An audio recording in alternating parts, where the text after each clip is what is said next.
But the entitlement system, although has been designed, and many people believe, and they're very sincere, and they say, we do care about our fellow man, and we want to make sure that nobody's poor, and we're going to take care of it. But guess what? The entitlement system takes care of the wealthy. It's the Goldman Sachs of the world, it's the banking system, the military-industrial complex, the whole mess. They feel entitled, and they throw the crumbs to the poor, and then when there's a crisis, the rich get bailed out, and the poor get poorer, the middle class loses their jobs, and they end up losing their houses as well. So this is the reason why we have to challenge the whole notion of the entitlement system. You're entitled to your freedoms, and the government should be protecting your liberties, not pretending it can redistribute wealth and create wealth by doing it. It destroys wealth under those conditions.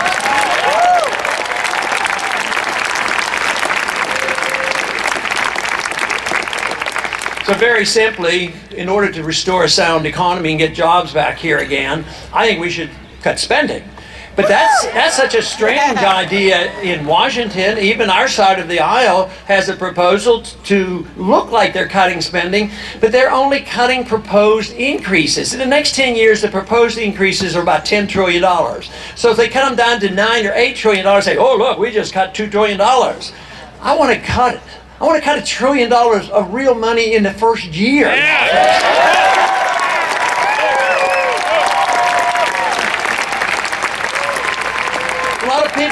lot of people worry about it, and they say, oh, won't that cause a crash in the economy, and this will really wreck things? You can't do that. But what about saving all this money on the wars? Wouldn't that be a good place to start? No more wars.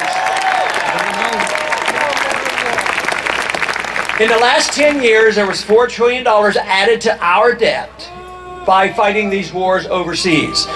Now, the founders had a good way of restraining us from getting involved in war. They simply wrote in the Constitution that only Congress can declare the war, and which means the Congress is the closest to the people, so the people have a say through their congressmen whether or not we will make this precise declaration of going to war. Since World War II, we haven't done it. Since World War II, we haven't won a war. Since World War II, we've spent trillions of dollars and loss of hundreds of thousands of lives and hundreds of thousands of people injured.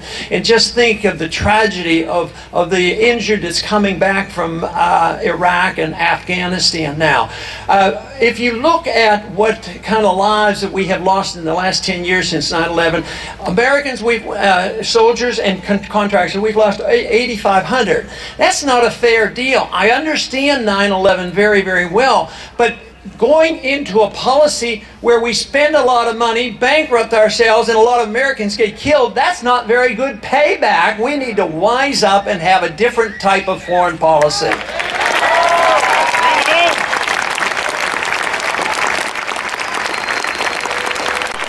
So declaring war on the world by a global war on terrorism, terrorism is a monstrous thing to deal with, but by marching around the world believing that we have the moral authority to bomb any country, any place, because there might be a terrorist hiding behind a bush, and having secret weapons, and having drone missiles directed from individuals in the United States and going over, and guess what? We make mistakes. I mean, do we know that we kill the right people? No. We know that a lot of children and a lot of innocent people die, and we know that every time you kill one over there under those circumstances, you probably create another 100 who's saying, why are we being terrorized by bombs falling out of the sky? We haven't done anything to the Americans.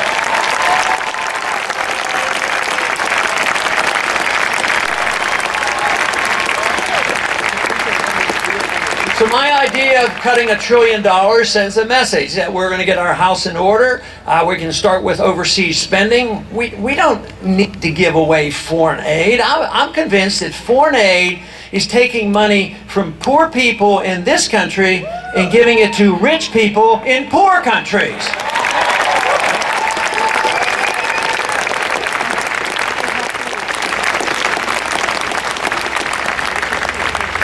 But we're in an age now where there's not a whole lot of confidence in government. You say, well, isn't that terrible? No, I think it's great because Because if you don't have confidence in the type of government we have now and what we've had, I think that's the beginning of wisdom. You challenge things, and we still have enough freedoms to challenge. We have enough freedoms to come here. Sometimes I'm not quite sure that the elected process is perfect or not, but it's the only thing we have to work with right now. But it does annoy me to no end that when we have a foreign policy that says that what we need to do is promote democracy around the world by force, that we make, like Wilson said, we have to make the world safe for democracy.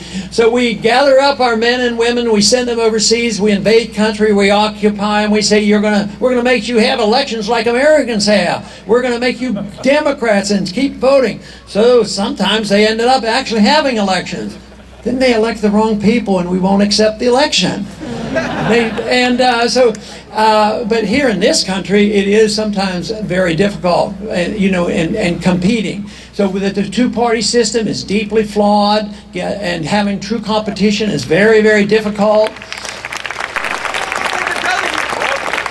But people now, when they understand this issue, right now the vehicle has to be in the political system, and someday maybe that can be improved, but we still have enough freedom. I think the internet obviously is very, very important, and being involved, the spreading of ideas. If I had one thing that is the most important to carry on a revolution, is the spreading of ideas.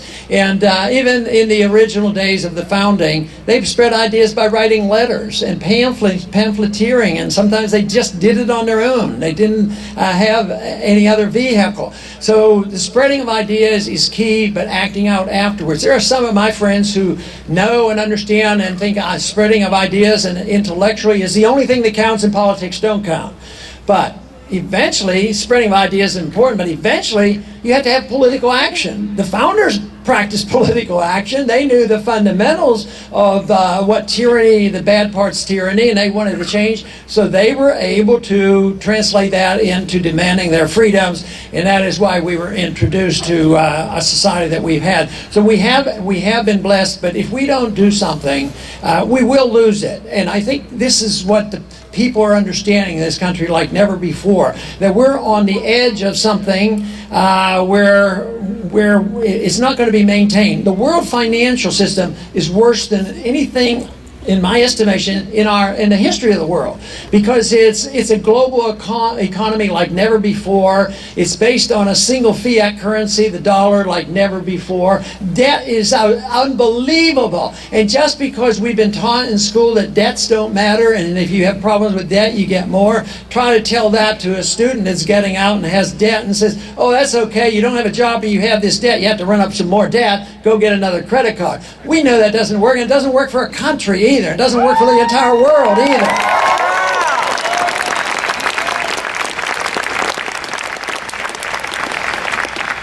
Some people think the solution is only dealing with waste, fraud, and abuse. And that's sort of a pet peeve. If there's a vote on the House floor of cutting back waste and fraud, of course I'm gonna vote for it. But that isn't the problem.